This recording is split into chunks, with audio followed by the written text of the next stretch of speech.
Good morning friends. ई पाठशाला के YouTube channel पे आप सभी का स्वागत है और मैं दीपक कुमार आज इस वीडियो में आप सबको बताऊंगा श्वसन तंत्र के बारे में। दोस्तों, जैसा कि आप लोग जानते हैं कि हम लोग पिछले कुछ दिनों से बायोलॉजी का सिलेबस स्टार्ट किए हैं, जो कि आगामी सभी प्रतियोगी परीक्षाओं को ध्यान में रखते हुए शुरू किया गया है। जैसा कि आप लोग जानते हैं कि हम लोग को मेन यहाँ पे जो हम लोग कोर्स स्टार्ट किए हैं बायोलॉजी का, तो इसमें मेन हम लोग का फोकस जो है वो बीपीएससी, जेपीएससी और साथ में जो अन्य जो स्टेट पीसीएस के एग्जाम होते हैं उनको हम लोग फोकस किए हुए हैं। साथ ही साथ इसमें हम लोग को बिहार एसआई और जो यूपी एसआई का एग्जाम होने वाला है, तो इसको भी हम लोग को मेन यहाँ पे कवर करना है, उसके सिलेबस को भी। ठीक है, तो इसको ध्यान में रखते हुए हम लोग वैसे तो दो सब्जेक्ट हम लोग स्टार्ट किए हैं, एक हिस्ट्री चल रहा है साथ के साथ में, और एक आपका जो है यहाँ पे बायोलॉजी चल रहा है। अगर आप हिस्ट्री के वीडियोज को नहीं देख रहे हैं तो हिस्ट्री को भी आप लगातार जाकर के देखिए। उसमें अभी मॉडर्न हिस्ट्री का सिलेबस चल रहा है, जिसमें पहला ही चैप्टर चल रहा है अभी यूरोपीय कंपनियों का आगमन। ठीक ना, तो वहां से आप उसको भी देखते रहिएगा। और बायोलॉजी में मेन, जैसा कि आप लोग जानते हैं कि हम लोग अभी तक एक चैप्टर जो है पूरा कंप्लीट कर चुके हैं, जिसका नाम है पाचन तंत्र। ठीक ना, पिछले क्लास में कंप्लीट हो गया है। आज का जो हम लोग का क्लास होगा, इसमें मेन हम लोग जो अगला चैप्टर है बायोलॉजी का, जिसमें हम लोग श्वसन तंत्र के बारे में पढ़ेंगे, तो वो हम लोग आज स्टार्ट करेंगे। ठीक ना, तो चलिए आज के क्लास को हम लोग स्टार्ट करें। उससे पहले आप लोगों से एक छोटा सा रिक्वेस्ट है कि अगर आप हमारे चैनल पे नए नए जुड़े हैं तो आप चैनल को सब्सक्राइब कर दीजिए, ताकि और भी अगर हम वीडियो अपलोड कर रहे हैं तो उस वीडियो के बारे में आपको नोटिफिकेशन मिलता रहे और आप अपनी पढ़ाई को एक सही दिशा दे सकें और अच्छे तरीके से अपनी पढ़ाई को कर सके और एक तैयारी जो आपकी वो काफी अच्छी हो सके। ठीक है ना, तो चलिए आज के हम लोग क्लास को स्टार्ट करते हैं। ध्यान से समझिए। देखिए भाई, यहाँ पे आज का जो हम लोग का मेन जो टॉपिक रहने वाला है वो क्या है भाई, तो ये है श्वसन तंत्र। ठीक ना, श्वसन तंत्र, जिसको हम लोग क्या कहते हैं, रेस्पिरेशन सिस्टम। रेस्पिरेशन सिस्टम, देखो ध्यान से सब लोग समझो ये है क्या। देखिए, इसमें सबसे पहले हम आपको बता दें कि आखिर ये जो चैप्टर हम लोग स्टार्ट कर रहे हैं, तो इस चैप्टर में हम लोग को किन किन चीजों के बारे में पढ़ना है। ठीक ना, तो देखो सबसे पहली बात कि यहाँ पे हम लोग देखेंगे एक टॉपिक जिसको हम लोग कहते हैं क्या, श्वसन। ठीक ना, मेन हम लोग समझेंगे कि श्वसन जो है, तो श्वसन आखिर है क्या। ठीक ना, श्वसन के बारे में जो बेसिक चीजें हैं वो हम लोग पहले इसमें सीखेंगे। ठीक, इसके बाद में जैसे ही श्वसन कंप्लीट हो जाएगा, तो इसके बाद में अगला जो इसमें हम लोग पॉइंट स्टार्ट करेंगे वो हम लोग का यहाँ पे होगा, ध्यान से समझिए, ये हो जाएगा आपका श्वसन तंत्र। श्वसन तंत्र यानी कि श्वसन तंत्र कैसे बना है, किस तरह से बने, ये मेन बना हुआ है पूरा का पूरा, इसका संगठन समझेंगे। ठीक ना, कंपोजिशन। इसके बाद में मेन हम लोग यहाँ पे समझेंगे, ध्यान से समझिए, श्वसन के प्रकार। क्या समझेंगे, श्वसन के प्रकार। और श्वसन के प्रकार के बाद में लास्ट जो है ये हम लोग समझेंगे श्वसन के चरण, या फिर इसी को हम लोग कहते हैं या श्वसन क्रिया। ठीक ना भाई, श्वसन क्रिया। ठीक है, देखिए तो इतने सारे पॉइंट को हम लोग को इस चैप्टर में डिस्कस करना है। ठीक ना, अब देखो जब हम श्वसन तंत्र की बात करेंगे तो इसमें ध्यान देना है कि ये श्वसन तंत्र जो ये तीन चीजों से मिलकर के बना होगा, जिसमें एक जो है आपका यहाँ पे हो जाएगा नासिका वेश्म।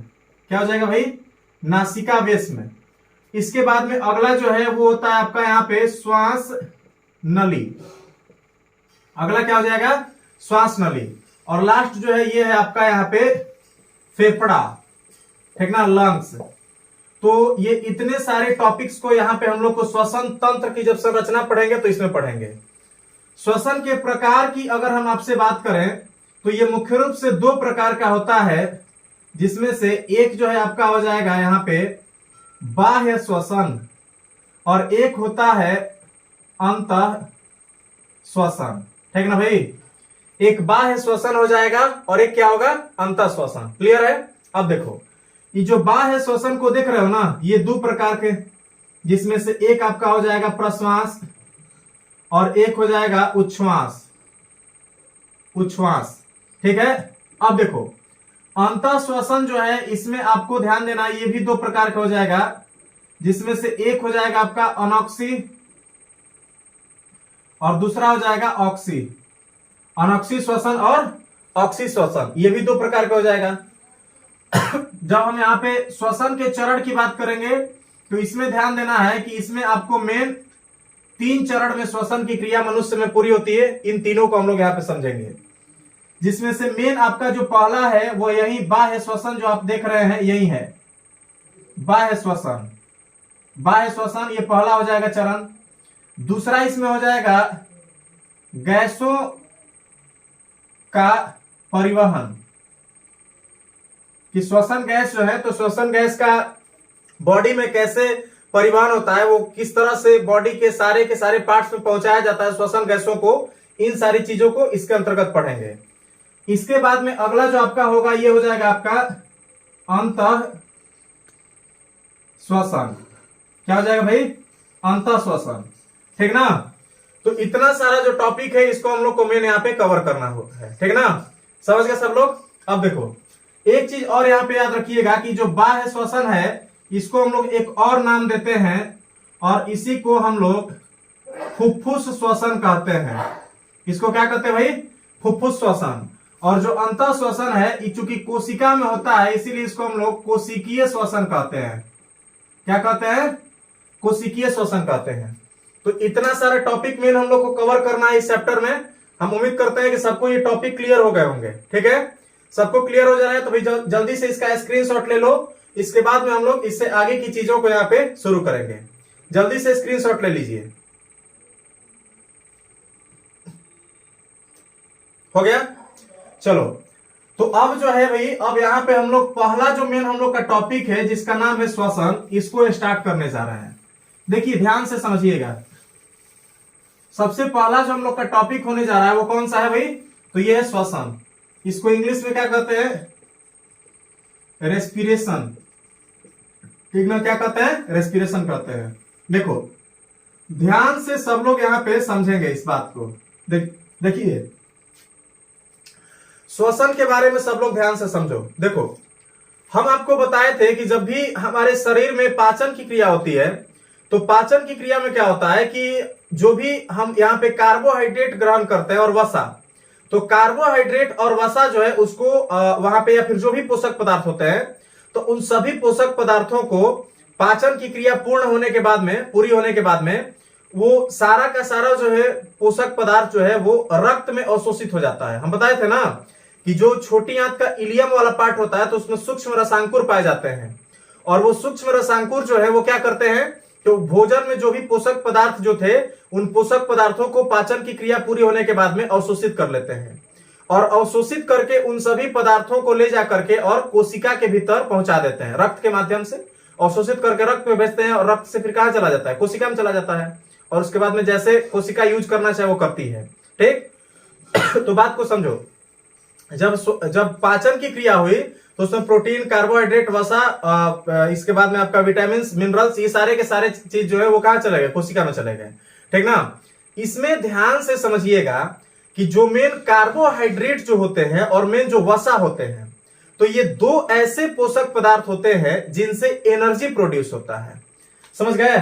देखिए 2 ऐसे पोषक पदार्थ हैं जिनसे क्या निकलता है? ऊर्जा। जिसमें से एक आपका हो जाता है भाई, एक हो जाता है कार्बोहाइड्रेट और एक हो जाता है आपका यहाँ पे वसा, या इसी को लिपिड कहते हैं। ये दोनों क्या करते हैं?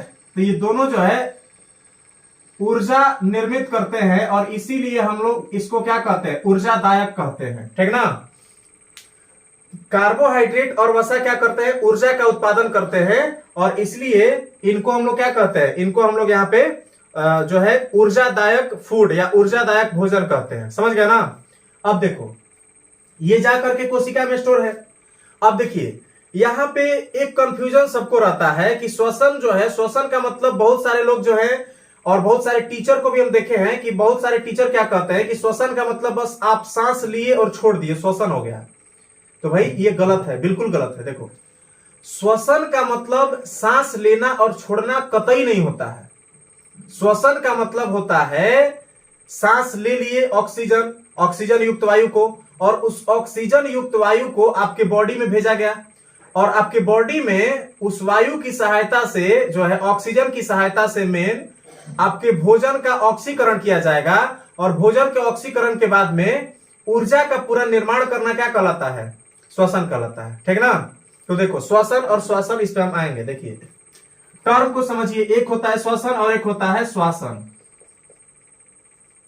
एक होता है श्वासन और एक होता है श्वसन। देखो श्वसन का इंग्लिश होता है रेस्पिरेशन और श्वासन का मतलब होता है भाई, इसका मतलब होता है ब्रीथिंग। ब्रीथिंग, ठीक ना? तो देखो ब्रीथिंग का मतलब श्वासन, श्वासन का मतलब बस वही सांस लिए छोड़े, श्वासन हो गया। ठीक ना? लेकिन श्वसन जब बात किया जाएगा तो श्वसन का मतलब सिर्फ सांस लेना और छोड़ना नहीं है, उसको अब समझो। ये समझ गए ना श्वसन? इस पे फिर आएंगे हम। देखो श्वसन में ध्यान देना है कि श्वसन का मतलब क्या होता है। तो सबसे पहले इसमें देखिए, इसमें क्या होता है कि ऑक्सीजन युक्त वायु को ग्रहण करना। सबसे पहले क्या किया जाता है? तो ऑक्सीजन युक्त वायु को ग्रहण किया जाता है। ठीक ना? अब देखिए इसके बाद में क्या होगा, तो भोजन का ऑक्सीकरण किया जाता है। ऑक्सीकरण, भोजन का क्या किया जाता है? ऑक्सीकरण। ठीक? तो जब ये दोनों क्रिया हो जाता है तो इन दोनों के फलस्वरूप जो बनता है वो बनता है ऊर्जा। ठीक ना? यानी कि ऊर्जा का निर्माण। ऊर्जा का निर्माण, समझ गए ना? ऊर्जा का निर्माण। तो देखो ध्यान से समझो, अगर आपसे पूछे कि श्वसन क्या है, अगर आपसे पूछे कि श्वसन क्या है तो आप क्या कहिएगा? आप कहिएगा कि श्वसन एक ऐसी प्रक्रिया होती है, एक ऐसी जैव रासायनिक क्रिया होती है। जैव रासायनिक क्यों कहे? तो बात को समझो। देखो श्वसन क्या है? एक प्रकार की अभिक्रिया होती है, रासायनिक अभिक्रिया। अभी समझाएंगे हम। श्वसन एक प्रकार की रासायनिक अभिक्रिया होती है बस। और ये रासायनिक अभिक्रिया होती कहां पे भाई? तो ये होती है हमारे शरीर में या जीव के शरीर में। तो चूंकि जीव के शरीर में होने वाली रासायनिक अभिक्रिया है, इसीलिए इसको क्या कहते हैं? जैव रासायनिक क्रिया कहते हैं। ठीक ना? तो श्वसन के बारे में अगर कहे कि श्वसन क्या है, तो क्या कहिएगा कि ये एक प्रकार की जैव रासायनिक क्रिया है। ठीक ना? एक प्रकार की जैव रासायनिक क्रिया है जिसमें ऑक्सीजन युक्त वायु को ग्रहण किया जाता है। ठीक ना? जिसमें क्या किया जाता है? ऑक्सीजन युक्त वायु को ग्रहण किया जाता है और उस ऑक्सीजन युक्त वायु की सहायता से भोजन का ऑक्सीकरण करके ऊर्जा का निर्माण किया जाता है। समझ गए सब लोग? एक बार फिर से बता दे रहे हैं। देखो श्वसन क्या है भाई? तो श्वसन एक प्रकार की जैव रासायनिक क्रिया है जिसमें ऑक्सीजन युक्त वायु को ग्रहण करके भोजन का ऑक्सीकरण किया जाता है, जिसके बाद में क्या बनता है? तो ऊर्जा बनता है, ऊर्जा का निर्माण होता है। समझ गए सब लोग? अब देखो इसका रिएक्शन हम आपको बताते रहे। देखिए ध्यान से समझिए, यहां पर देखिए हम क्या बताए कि भैया यहाँ पे ग्लूकोज जो है कार्बोहाइड्रेट ग्लूकोज के फॉर्म में यहाँ पे कोशिका में संचित रहती है। ठीक ना? C6H12O6 अब प्लस में यहाँ पे। अब देखो ये क्या है भाई? ये जो है ये कोशिका में है, बात को समझना। ये कहाँ है? ग्लूकोज कहाँ है भाई? ये कोशिका में होती है। ठीक ना? कोशिका में होती है और कोशिका में ये है। और जब हम लोग ऑक्सीजन को ग्रहण किए ना, बात को समझना है, ऑक्सीजन को जब ग्रहण किए मैंने ऑक्सीजन युक्त वायु को सांस लिए जब, तो ऑक्सीजन युक्त वायु गया हमारे बॉडी में और ये इसमें से जो ऑक्सीजन होता है उस ऑक्सीजन को कहां पे भेजा जाता है? कोशिका में। ठीक ना? तो जब कोशिका में ये ऑक्सीजन जाएगा तो ऑक्सीजन यहां पे जा करके और क्या करेगा कि इसका कर देगा ऑक्सीकरण। इसका क्या करेगा? ऑक्सीकरण। ठीक ना? श्वसन एंजाइम की सहायता से, श्वसन एंजाइम की सहायता से क्या करेगा? इसका ऑक्सीकरण करेगा और ऑक्सीकरण करके क्या बनाएगा? तो देखो कार्बन डाइऑक्साइड, जल और यहां पे बनाता है क्या? एटीपी। क्या बनाता है भाई? एटीपी बना देता है। ठीक ना? देखो यही मेन रिएक्शन होता है। देखिए यहां पर 6 डाल दो, 6 डाल दो, 6 डाल दो। तो देखो यहां पे हुआ क्या, बात को समझो। ये कोशिका में भोजन था, भोजन मतलब पोषक पदार्थ। ठीक ना? ये कोशिका में था। ठीक ना? अब ये कोशिका में जो यहाँ पे पोषक पदार्थ जो है ग्लूकोज जो है, तो इस ग्लूकोज का ऑक्सीकरण किसके द्वारा किया गया? ऑक्सीजन के द्वारा किया गया। ऑक्सीजन को ग्रहण किया गया और उस ऑक्सीजन के द्वारा क्या किया गया? इसका ऑक्सीकरण किया गया। जब ऑक्सीकरण किए हम लोग, ऑक्सीकरण जब किया गया तो ऑक्सीकरण के बाद में क्या बना? कार्बन डाइऑक्साइड, जल और उसके बाद में एटीपी। और ये जो एटीपी को देख रहे हो ना भाई, इसी को हम लोग क्या कहते हैं? जैव ऊर्जा कहते हैं। एटीपी को क्या कहते हैं? जैव ऊर्जा कहते हैं। और यहां पे आपका बहुत ही बढ़िया एक प्रश्न बनेगा कि जैव ऊर्जा किसे कहते हैं। तो जैव ऊर्जा किसे कहिएगा? एटीपी को। साथ ही साथ इसको थोड़ा सा घुमा के पूछेगा, और घुमा के जब पूछेगा तो क्या कहिएगा? घुमा के पूछ सकता है कि जीवों में, मतलब जीवों में या जैविक कोशिकाओं में रासायनिक ऊर्जा का वाहक क्या होता है? जैविक कोशिकाओं में रासायनिक ऊर्जा का वाहक क्या होता है? तो ये भी क्या होगा? आपका एटीपी होगा। क्लियर है ना? अब देखो, ये इतना समझ में आ गया सबको। श्वसन क्या है? तो श्वसन का मतलब, श्वसन जैव रासायनिक क्रिया है जिसमें ऑक्सीजन युक्त वायु को ग्रहण करके भोजन का ऑक्सीकरण किया जाता है, जिसके फलस्वरूप क्या बनता है? ऊर्जा बनता है। ऊर्जा के साथ साथ श्वसन की क्रिया में और क्या क्या बनते हैं भाई? तो ऊर्जा के साथ साथ इसमें कार्बन डाइऑक्साइड भी बन रहे हैं और जल भी बन रहा है, ठीक ना? अब प्रश्न ये बनेगा कि ऊर्जा जो है श्वसन की क्रिया में किस फॉर्म में बनता है, किस रूप में बनता है? तो जैसा कि आप लोग देख पा रहे हैं, कौन सी के रूप में बन रहा है? एटीपी के रूप में बन रहा है। ऊर्जा जो है, यहां पे ध्यान दीजिए कि ऊर्जा जो बनता है श्वसन की क्रिया में, वो किस रूप में बनता है? तो एटीपी के रूप में बनता है। क्लियर है सबका? अब देखो, इतना तो सबको समझ में आ गया होगा, ये क्या है? जैव ऊर्जा है। अब देखिए, ये जो ग्लूकोज को देख रहे हैं, तो ग्लूकोज भैया कहां स्टोर है? कोशिका में। ग्लूकोज कहां स्टोर है? कोशिका में, ठीक ना? और चूंकि इसके ऑक्सीकरण के फलस्वरूप बन रहा है क्या? ऊर्जा। तो देखो, बात को समझना, कोई भी चीज जिसके दहन या जिसके ऑक्सीकरण के फलस्वरूप ऊर्जा बनता है, तो उस पदार्थ को क्या कहते हैं हम लोग? ईंधन कहते हैं। उसको क्या कहते हैं? ईंधन कहते हैं। जैसे देखो, बात को समझो, जैसे देखिए, पेट्रोल हुआ, तो पेट्रोल जब तू लोग देखते हो, पेट्रोल जब गाड़ी में डाला जाता है, तो गाड़ी का जो इंजन है ना भाई, तो गाड़ी के इंजन में क्या होता है? गाड़ी के इंजन में उस पेट्रोल का दहन होता है। पेट्रोलवा का क्या होता है? दहन। अब पेट्रोल के जब दहन हुआ, तो उस दहन के फलस्वरूप क्या बनता है? ऊर्जा बनता है, जिसके कारण गाड़ी दौड़ती है पूरा। समझ गया ना? तो देखो, तो जैसे पेट्रोल जो है, पेट्रोल को गाड़ी के इंजन में डाल दिया गया, तो गाड़ी के इंजन में पेट्रोल जिस तरह से मतलब मेन जो है दहन करके और ऊर्जा बनाया, ठीक इसी तरह से ये कोशिका को मान लो, तुम क्या कोशिका को मान लो, यहां पे देखो, पेट्रोल को डाले तो पेट्रोल से ऊर्जा बना दहन के फलस्वरूप, तो पेट्रोल को हम लोग क्या कहते हैं? ईंधन कहते हैं। क्लियर है ना? पेट्रोल को हम लोग जब गाड़ी में डाले और पेट्रोल के दहन से या डीजल के दहन से ऊर्जा बना, तो पेट्रोल या डीजल को हम लोग क्या कहते हैं? ईंधन कहते हैं। ठीक उसी तरह से जैसे सिलेंडर जो गैस वाला होता है ना, तो गैस वाला सिलेंडर में गैस भरा रहता है, और गैस जो है, गैस जब बाहर निकलता है, तो गैस के दहन जब होता है, तो उससे क्या बनता है? ऊर्जा बनता है, उष्मा, और उस उष्मा पे खाना उना बनता है, ठीक ना? तो मेन यहाँ पे जो गैस था जो भरा हुआ था सिलेंडर में, तो वो एलपीजी, तो एलपीजी क्या है? मेन ईंधन है। तो ठीक इसी प्रकार से देखो कि देखो, उसको ईंधन क्यों कर रहे हैं?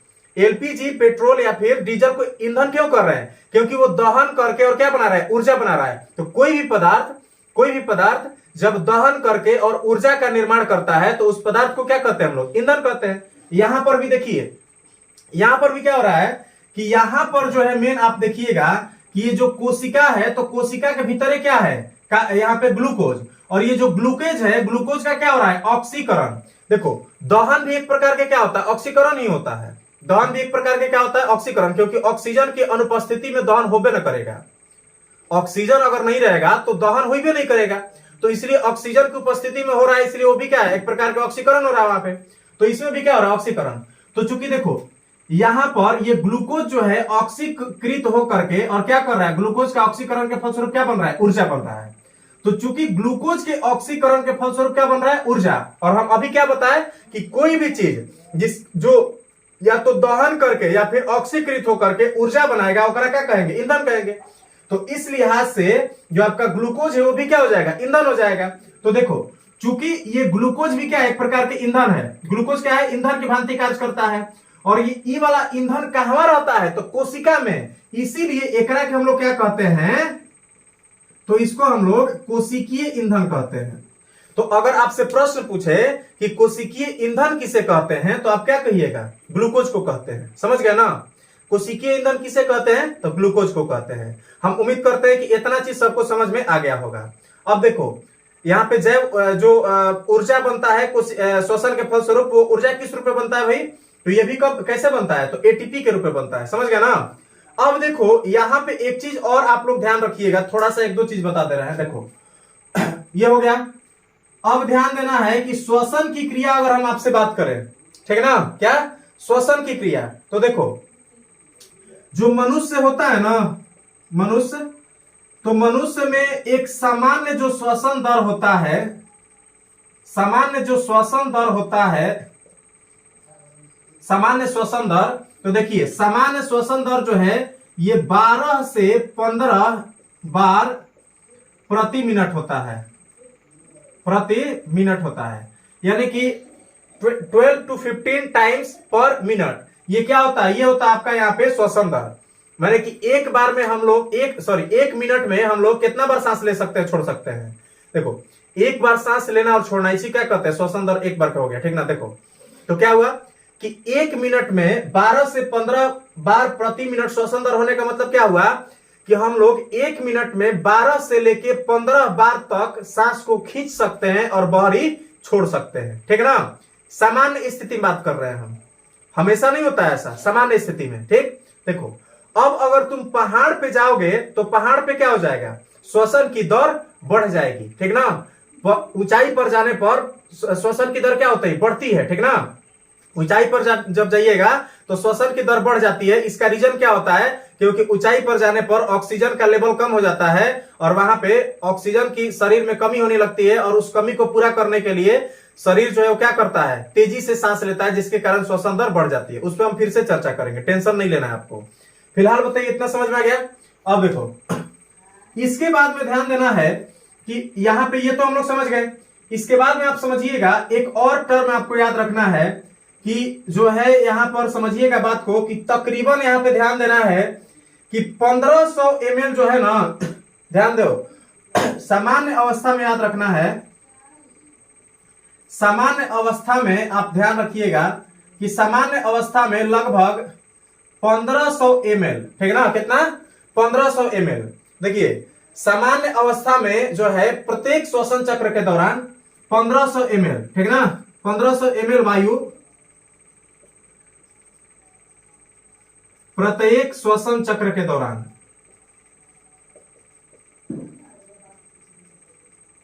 देखो भाई क्या हुआ, देखो अगर आपसे पूछे कि सामान्य अवस्था में मनुष्य जो है वो एक श्वसन चक्र के दौरान कितने वायु को ग्रहण करता है, तो कितना हो जाएगा, लगभग 1500 ml।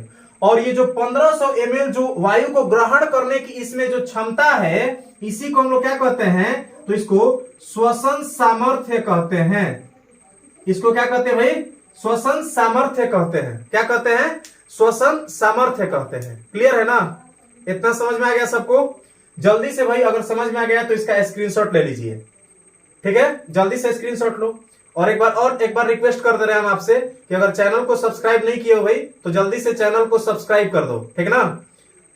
तो चलिए जल्दी से स्क्रीनशॉट लीजिए, इसके बाद हम इससे आगे सीखेंगे।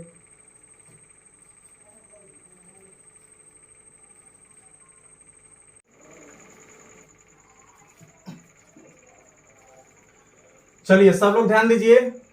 अब जो है यहाँ पे ध्यान दीजिएगा कि अब हम लोग जो है अपना अगला टॉपिक स्टार्ट करने जा रहे हैं, और वो क्या है भाई, तो वो है श्वसन तंत्र।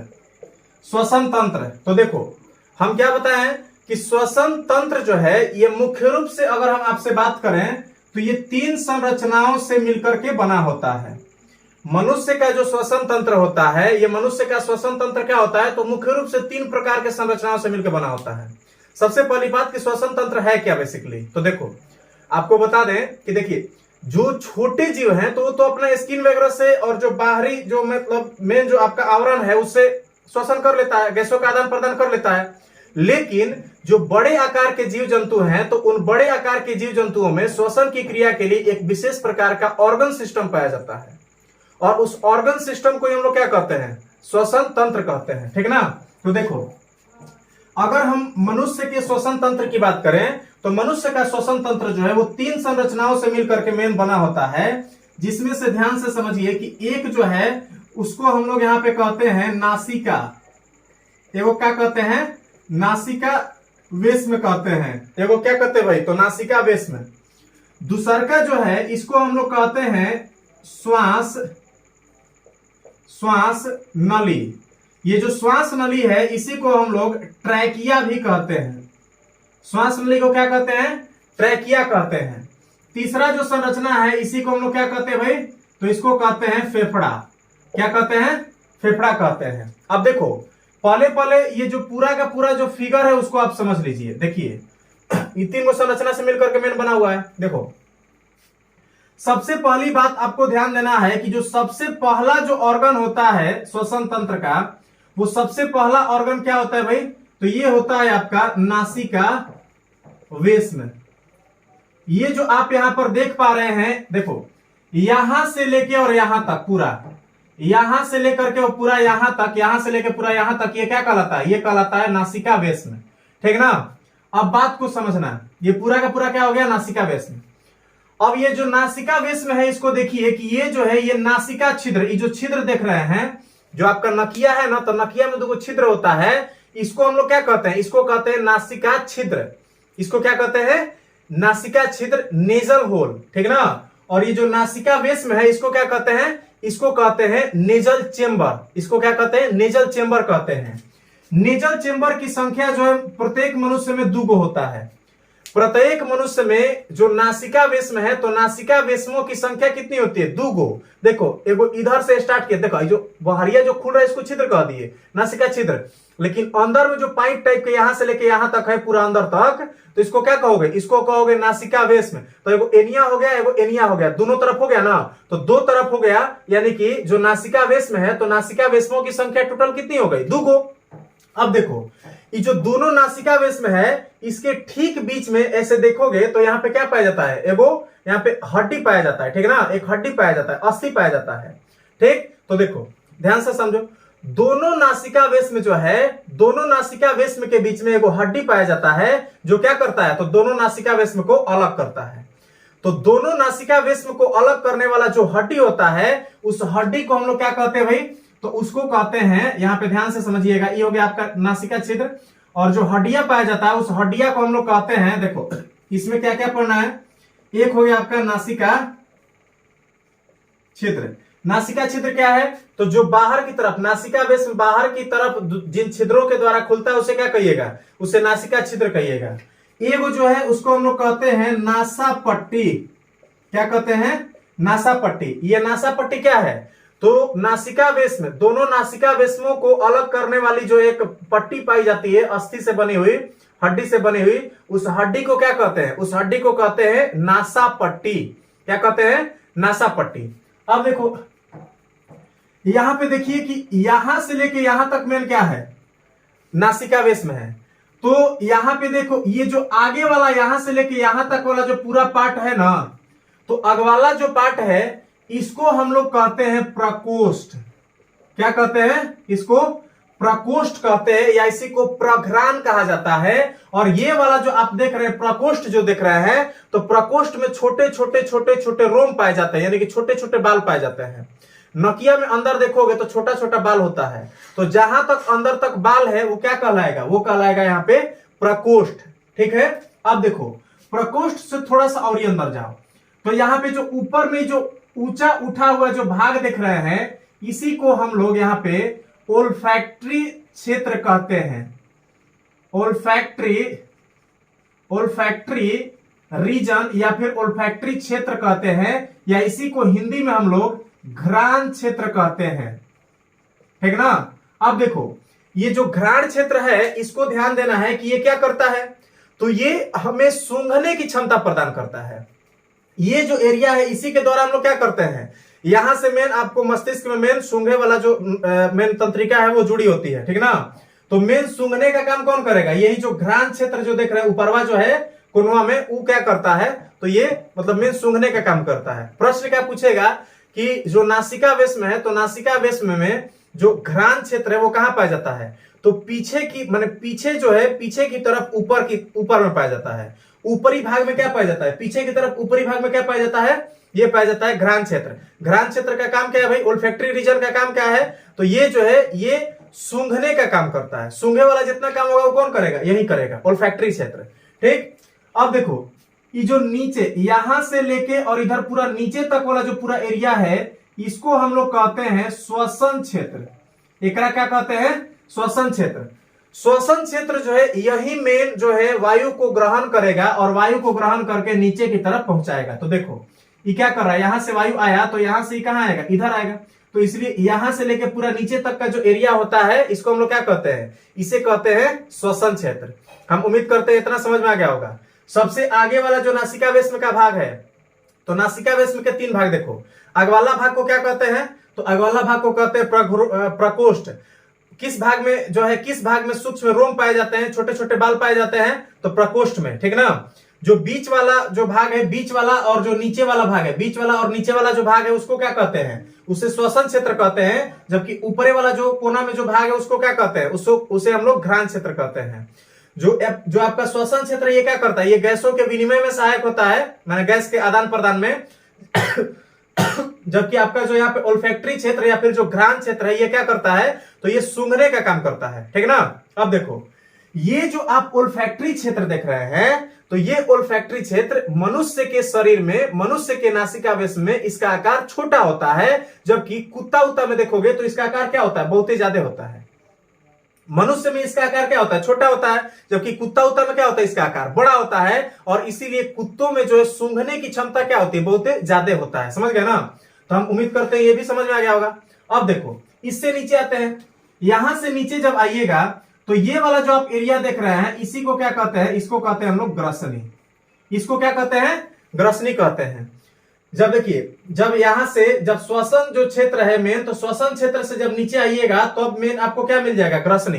देखो भाई ग्रसनी जो है, तो ग्रसनी 2 चीज से जुड़ा होता है। एक तो आपका हो जाएगा श्वसन तंत्र, ये तो श्वसन तंत्र से जुड़ा होता है। और दूसरा ये जो है ये पाचन तंत्र का भी पार्ट होता है, ठीक ना। यानी कि अगर आपसे पूछे कि कौन सी संरचना श्वसन तंत्र और पाचन तंत्र दोनों से जुड़ी होती है, तो कौन है? ग्रसनी है। जब आपको पाचन तंत्र बता रहे थे तो पाचन तंत्र में भी बताए थे कि मुख गुहा के सबसे नीचे वाला जो पार्ट होता है वही क्या कहलाता है? वो ग्रसनी कहलाता है। इसमें आकर के श्वसन तंत्र भी खुलता है। तो दोनों से जुड़ा कौन होता है? ग्रसनी जुड़ा होता है, ठीक ना। अब देखो तो मेन अब यहां से वायु कहां पहुंचता है? ग्रसनी में। ग्रसनी जो है भाई, तो ग्रसनी में आपको ध्यान देना है कि ग्रसनी से नीचे ये एक उभरा हुआ भाग देख रहे हैं आप, उठा हुआ भाग है ना। यहां पर देखिएगा तो उभरा हुआ भाग पाया जाता है। तो ग्रसनी से नीचे जो उभरा हुआ भाग है इसी को हम लोग कहते हैं स्वर यंत्र। एकरा क्या कहते हैं? स्वर यंत्र। इसी को हम लोग यहाँ पे लैरिंक्स कहते हैं। क्या कहते हैं? लैरिंक्स कहते हैं। देखो ग्रसनी को फेरिंक्स कहते हैं और स्वर यंत्र को क्या कहते हैं? लैरिंक्स कहते हैं, ठीक ना। अब देखो ये जो स्वर यंत्र है, तो स्वर यंत्र तो अंदर में हो गया, एजिगिए से मेन आपका आवाज उत्पन्न होता है। तो स्वर यंत्र तो नीचे हो गया, अंदर में हो गया। स्वर यंत्र के बहरिया की तरफ देखोगे यहाँ पे, तो ये देखो उभरा हुआ भाग पाया जाता है, उठा हुआ। तो ये जो उभरा हुआ भाग है इसको हम लोग क्या कहते हैं? तो इसको हम लोग एडम्स एप्पल कहते हैं। तो गर्दन में बाहर की तरफ गर्दन पे जो उभरा हुआ भाग पाया जाता है उसको क्या कहते हैं हम लोग? एडम्स एप्पल कहते हैं। क्या कहते हैं? Adam's apple. गर्दन पे बाहर की तरफ उभरा हुआ एक जो भाग पाया जाता है उस भाग को क्या कहते हैं? उसे हम लोग कहते हैं एडम्स एप्पल। देखो इसके बारे में थोड़ा सा समझ लो। ये जो एडम्स एप्पल के बारे में आप देख रहे हैं, तो एडम्स एप्पल जो है, ये देखो एडम्स एप्पल या जो स्वर यंत्र है, तो स्वर यंत्र का आकार जो है बच्चों में छोटा होता है। बच्चों में और लड़कियां जो होती हैं तो उनमें क्या होता है? एडम्स एप्पल का आकार छोटा होता है। लेकिन जैसे जैसे उम्र बढ़ता है वैसे वैसे एडम्स एप्पल का आकार क्या होने लगता है? बड़ा होने लगता है। और फिर देखो जैसे जैसे आकार बढ़ेगा वैसे वैसे इसका, जैसे जैसे आकार बढ़ेगा वैसे वैसे हमारे आवाज में क्या आने लगता है? कर्कशपन। तो इसीलिए देखिए जो छोटा बच्चा होता है या फिर लड़कियां जो होती हैं तो उनका आवाज क्या होता है? मधुर होता है, क्योंकि उनमें स्वर यंत्र क्या है? छोटा है। एडम्स एप्पल क्या है? छोटा है, ठीक ना। लेकिन जो पुरुष होते हैं, तो पुरुष में या जो लड़के होते हैं तो उनमें जैसे जैसे उम्र बढ़ता है वैसे वैसे उनके आवाज में क्या आने लगता है? कर्कशपन आने लगता है।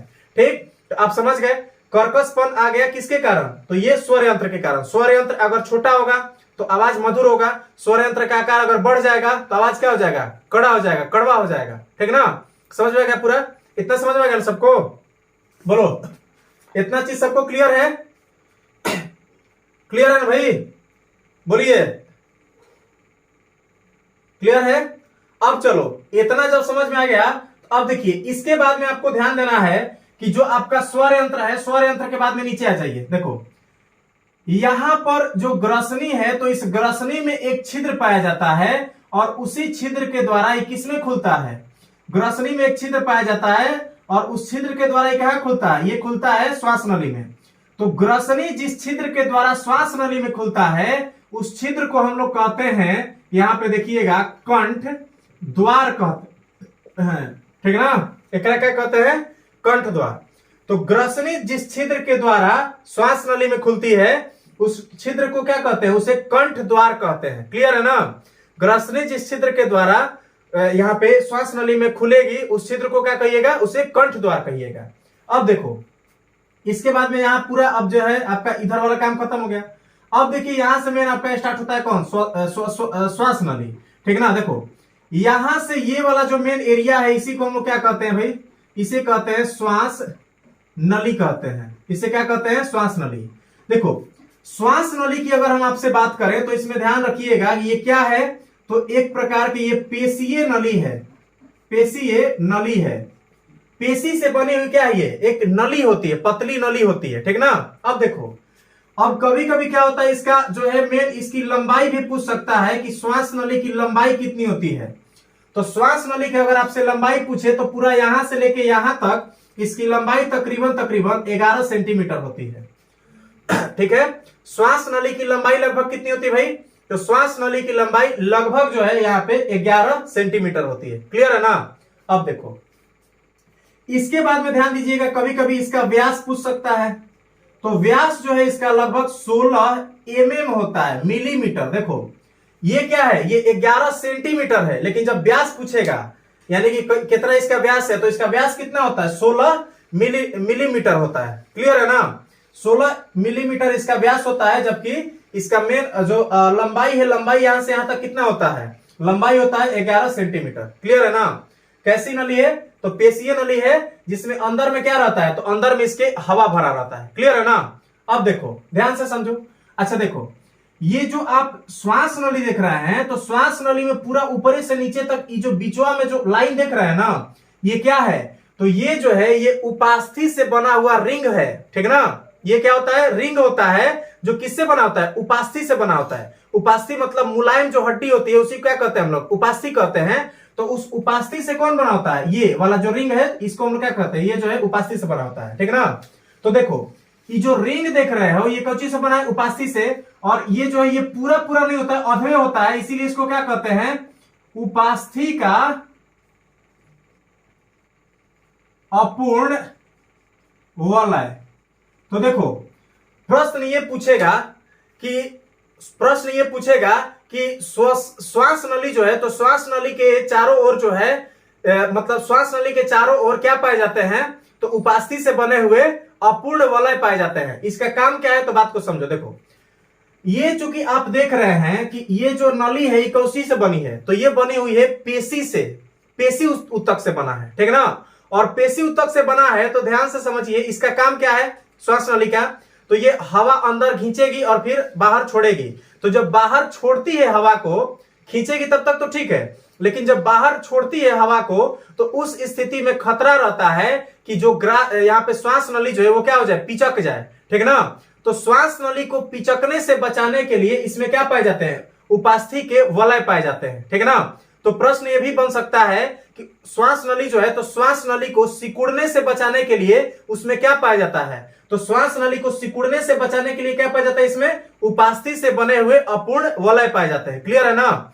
श्वास नली को सिकुड़ने या पिचकने से बचाने के लिए क्या पाए जाते हैं, तो इसमें पाया जाता है उपास्थि से बने हुए अपूर्ण वलय। ये पूरा नहीं होता है, अधवे तक, यहां से स्टार्ट करो अधवे तक रहेगा, ठीक ना। इसीलिए इसको क्या कहते हैं, अपूर्ण वलय कहते हैं, ठीक है। कौन चीज से बना है, तो उपास्थि से बना है। अब देखो इसके बाद में ध्यान देना है कि ये श्वास नली हो गया।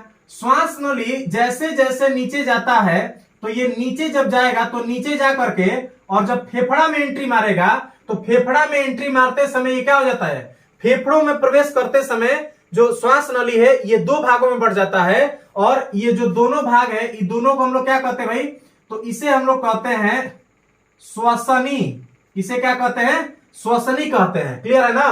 देखिए बात को समझिए, श्वास नली जब फेफड़ों में प्रवेश करने लगता है, तो फेफड़ों में प्रवेश करने से पहले ये दो भागों में बढ़ जाता है, क्योंकि फेफड़ा कब होता है, दो गो। तो दोनों फेफड़ा में कब हो जाएगा, ठीक ना। तो श्वास नली फेफड़ों में जाने से पहले दो भागों में बढ़ जाता है, और ये जो दोनों भाग होते हैं, इन दोनों भागों को हम लोग क्या कहते हैं, तो इन दोनों को हम लोग कहते हैं श्वसनी। क्या कहते हैं भाई, श्वसनी कहते हैं। एकरा के इंग्लिश में कहते हैं हम लोग ब्रोंकस। इसको क्या कहते हैं भाई, तो इसको इंग्लिश में हम लोग ब्रोंकस कहते हैं। क्या कहते हैं, ब्रोंकस कहते हैं। क्लियर है। अब देखो आगे बढ़ो। अब देखिए ये जो श्वास नली है, ये श्वास नली फिर धीरे धीरे धीरे धीरे कहां पहुंच जाएगा, फेफड़ा में। और जब फेफड़ा में पहुंच जाएगा तो फेफड़ा में पहुंचने के बाद में और भी ज्यादा ये बढ़ जाता है, और भी ज्यादा इसका ब्रांच बन जाता है। तो फेफड़ा में जो ब्रांच बना है इसको हम लोग कहते हैं श्वसनिका।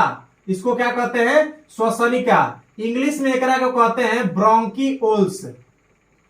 क्या कहते हैं, ब्रोंकिओल्स कहते हैं। तो देखो समझ गए ना बात को सब लोग।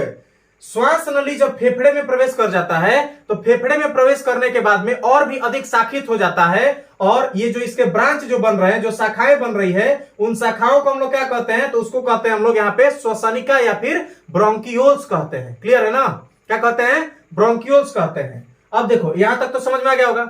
अब देखिए इसके बाद में देखो इधर वाला बता रहे हैं। इसमें देखिए ब्रोंकियोल्स जो है, तो ब्रोंकियोल्स के शीर्ष पर जो है यहां पर पाए जाते हैं गुब्बारे नुमा संरचना। देखो ब्रोंकियोल्स, जितना ब्रोंकियोल्स है ओकरा लास्ट में ऊपरे क्या पाया जा रहा है, तो गुब्बारा जिसन संरचना है, थैला जिसन संरचना है। तो जो गुब्बारे नुमा जो संरचना है ना भाई, गुब्बारे नुमा जो संरचना है, तो इस गुब्बारे नुमा संरचना को हम लोग क्या कहते हैं, तो ध्यान देना है कि इस गुब्बारे नुमा संरचना को हम लोग यहां पे कहते हैं एल्वियोलाई। क्या कहते हैं, एल्वियोलाई। या इसी को हम लोग एल्वियोलाई के अलावा इसी को हम लोग क्या कहते हैं, तो इसको कहते हैं हम लोग यहाँ पे वायु कोश या वायु कोष्ठिका कहते हैं। क्लियर है ना। देखो श्वसनिकाओं के शीर्ष पर गुब्बारे नुमा संरचनाएं पाई जाती हैं जिनमें हवा भरा रहता है। एक क्या भरा रहता है, हवा भरा रहता है। तो हवा भरी हुई जो गुब्बारे नुमा संरचनाएं होती हैं, इन संरचनाओं को हम लोग क्या कहते हैं, तो एल्वियोलाई कहते हैं इंग्लिश में, और हिंदी में क्या कहते हैं, तो हिंदी में करा के वायुकोश कहते हैं। क्लियर है ना। इसको इंग्लिश में एल्वियोलाई कहते हैं, जबकि हिंदी में क्या कहते हैं, वायुकोश कहते हैं। क्लियर है। अब देखो अब सवाल यह है कि इसका काम क्या है, एल्वियोलाई का काम क्या है। तो देखो एल्वियोलाई का काम सिर्फ इतना है कि ये जो है, ये गैसों के विनिमय के लिए, गैसों के विनिमय के लिए सतही क्षेत्र बढ़ाता है, सतही क्षेत्र बढ़ाता है। क्लियर है ना, बात को समझ गए। अगर आपसे प्रश्न पूछे कि एल्वियोलाई का क्या कार्य है, तो एल्वियोलाई क्या करता है, गैसों के विनिमय के लिए सतही क्षेत्र को बढ़ाता है। ठीक ना। इसको ऑब्जेक्टिव में क्या पूछेगा कि फेफड़े में पाई जाने वाली कौन सी संरचना है जो वायु के मतलब गैसों के विनिमय के लिए सतही क्षेत्र को बढ़ाता है या फिर सतही क्षेत्र प्रदान करता है। तो ये क्या हो जाता है, ये होता है आपका एल्वियोलाई। ये सतही क्षेत्र कैसे बढ़ाता है, इसको हम आगे जब आपको यहाँ पे गैसों का विनिमय जब समझाएंगे, गैसों का परिवहन समझाएंगे, तो उस समय मेन हम आपको इसके बारे में पूरा डिटेल में बताएंगे। क्लियर है ना, समझ गए। अब देखो इसके बाद में ध्यान दीजिए, ये पूरा का पूरा आपका श्वास नली जो ये भी खत्म हो गया। तो श्वास नली में क्या क्या सीखे, बात को समझिए। फिर से एक बार रिकॉल करवा ही देंगे, टेंशन मत लीजिए। देखो पहले इतना समझ लो, आपका ये जो है नासिका वेश में खत्म हो गया, श्वास नली भी खत्म हो गया। ठीक है ना। नासिका वेश और श्वास नली के बाद में जो अगला पार्ट है वो कौन सा है, फेफड़ा है। क्या है, फेफड़ा है। फेफड़ा के बारे में बात करें तो ये जो है ये एक स्पंजी संरचना होती है, स्पंजी गुलाबी संरचना होता है, गुलाबी संरचना है। ठीक ना। और ध्यान देना है कि इसकी संख्या कितनी होती है भाई, इसकी संख्या कितना होता है, तो इसका संख्या होता है 2 गो। ठीक ना। कहां पाया जाता है, तो देखिए ये जो आप एरिया देख रहे हैं, इस एरिया को पूरा यहां से लेके यहां तक, देखो यहां से लेके यहां तक वाला पूरा जो एरिया है, इसी को हम लोग क्या कहते हैं, इसे कहते हैं वक्ष गुहा। देखिए हम आपके बॉडी में बता रहे, देखिए देखो ये जो पार्ट देख रहे हैं ना, ये जो पार्ट देख रहे हैं, इस पार्ट को हम लोग कहते हैं, ध्यान से समझिएगा, यहां पे एक पट्टी पाई जाती है और इस पट्टी को हम लोग कहते हैं डायाफ्राम। देखो हई जो पट्टी देख रहे हो ना, इस पट्टिया के क्या कहते हैं, इस पट्टिया को हम लोग कहते हैं डायाफ्राम। तो देखो डायाफ्राम पाया जाता है। ठीक। तो ये जो डायाफ्राम है, तो डायाफ्राम यहां पे पाया जाता है, डायाफ्राम से नीचे की तरफ जो पार्ट होता है, डायाफ्राम से नीचे जो ये यहाँ पे जो ये स्पेस जो देख रहे हैं, तो डायाफ्राम से नीचे वाला जो स्पेस है इसको हम लोग कहते हैं उदर गुहा।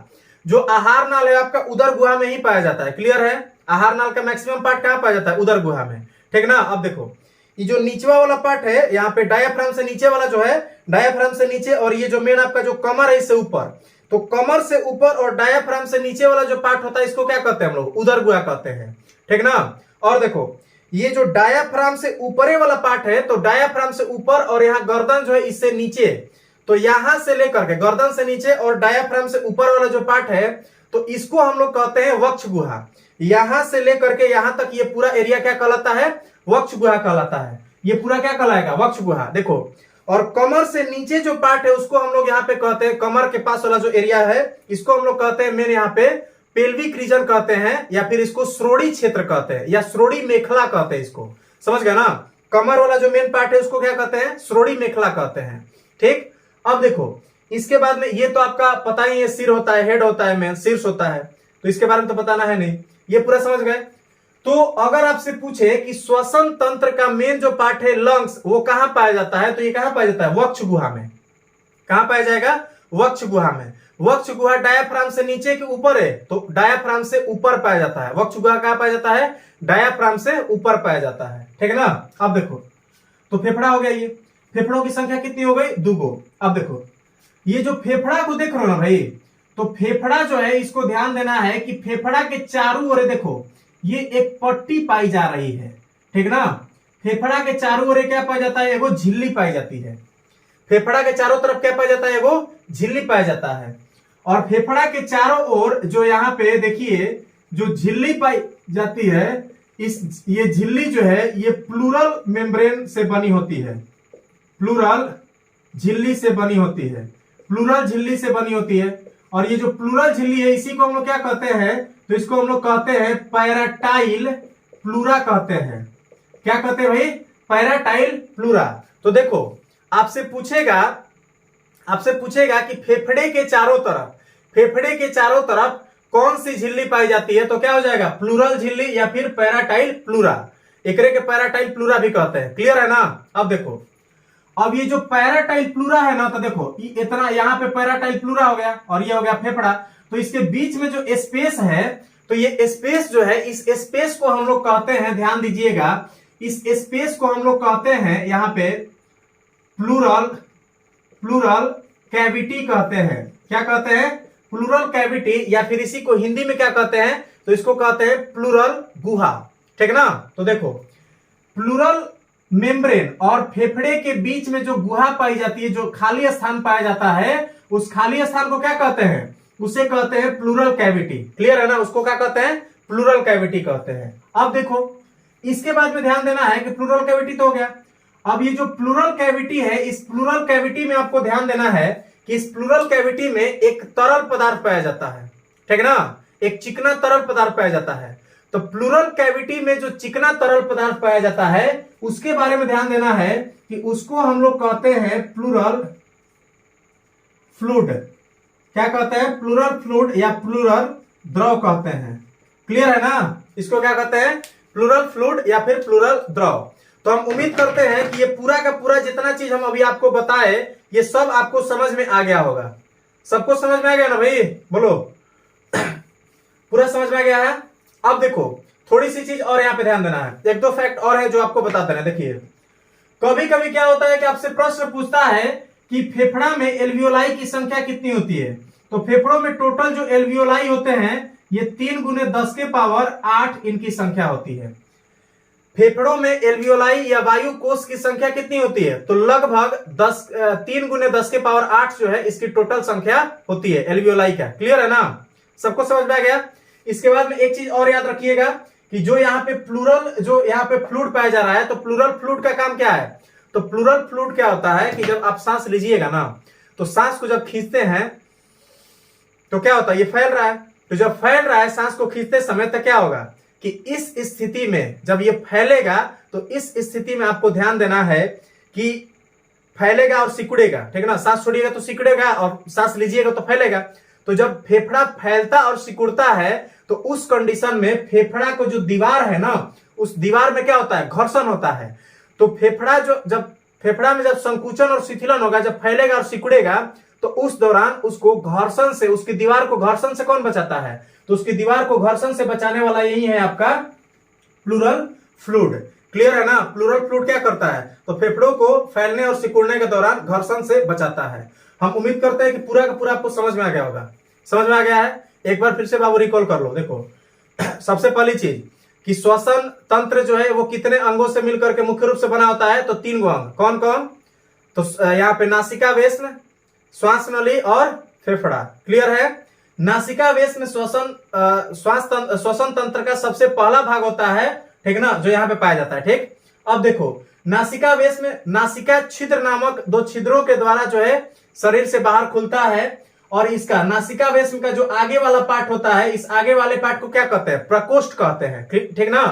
अब देखो इसके बाद में नासिका वेश्म का जो ऊपरी भाग होता है वहां पे क्या पाया जाता है, ओल्फैक्टरी क्षेत्र या फिर घ्राण क्षेत्र पाया जाता है। और घ्राण क्षेत्र का काम क्या है, तो ये जो है ये सूंघने, ठीक ना, किसी भी चीज के गंध को महसूस करता है, सूंघने का काम करता है। ठीक, इसके बाद में जो नीचे वाला पार्ट है और जो बीच वाला पार्ट है, तो बीच वाला नासिका वेश्म के बीच वाला और नीचे वाला पार्ट जो है उसको क्या कहते हैं, श्वसन क्षेत्र कहते हैं, जो गैसों को खींचने का काम करता है। क्लियर है। अब देखो यहाँ पे ध्यान दीजिएगा कि नासिका वेश्म जो है नीचे की तरफ किसमें खुल जाता है, तो नासिका वेश्म नीचे की ओर ग्रसनी में खुलता है। और ग्रसनी के बारे में क्या बताए हैं हम, कि ग्रसनी जो है, ग्रसनी के बारे में ध्यान देना है कि ये जो है ये श्वसन तंत्र और पाचन तंत्र दोनों से जुड़ा होता है। और ये कंठ द्वार नामक छिद्र के द्वारा कहां खुलता है, ट्रैकिया में खुलता है। ठीक है। ग्रसनी किस छिद्र के द्वारा, यहाँ पे ट्रैकिया में खुलता है। ठीक ना। ग्रसनी किस छिद्र के द्वारा ट्रैकिया या श्वास नली में खुलता है भाई, तो ये यहाँ पे कंठ द्वार नामक छिद्र के द्वारा ट्रैकिया में या फिर श्वास नली में ग्रसनी खुलता है। ग्रसनी के ठीक नीचे उभरा हुआ एक भाग पाया जाता है छोटा सा, जिसे हम लोग क्या कहते हैं, तो जिसे हम लोग स्वर यंत्र या फिर लैरिंक्स कहते हैं। और इसी के ठीक सामने गर्दन पे बाहर की ओर उभरा हुआ भाग पाया जाता है, जिसे हम लोग क्या कहते हैं, एडम्स एप्पल कहते हैं। क्लियर है। अब देखो इससे नीचे आ जाओ, निचवा आओगे तो क्या है, श्वास नली। श्वास नली क्या है, तो हवा भरी हुई पाइप है। ठीक ना, हवा भरा हुआ एक पाइप है, ट्यूब है, जो क्या करता है कि गैस को जो है मेन हवा को मेन जो है ग्रसनी से खींच करके और फेफड़ा में पहुंचाने के काम करेगा। श्वास नली क्या करता है, तो ग्रसनी जो है, तो ग्रसनी के पास जो वायु आया है नासिका वेश्म से, तो उस वायु को लेगा और लेकर के कहां पहुंचाएगा, फेफड़ा में पहुंचाएगा। इसका यही काम है। अब देखो लंबाई श्वास नली कितना होता है, तो लगभग 11 सेंटीमीटर। इसका मेन व्यास कितना होता है, तो लगभग 16 मिलीमीटर। ठीक ना।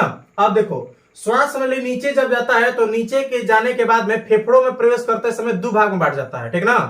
तो 2 भाग में जब बटेगा तो ये दोनों भाग को क्या कहते हैं, तो श्वसनी या फिर ब्रोंकस कहते हैं। ठीक ना।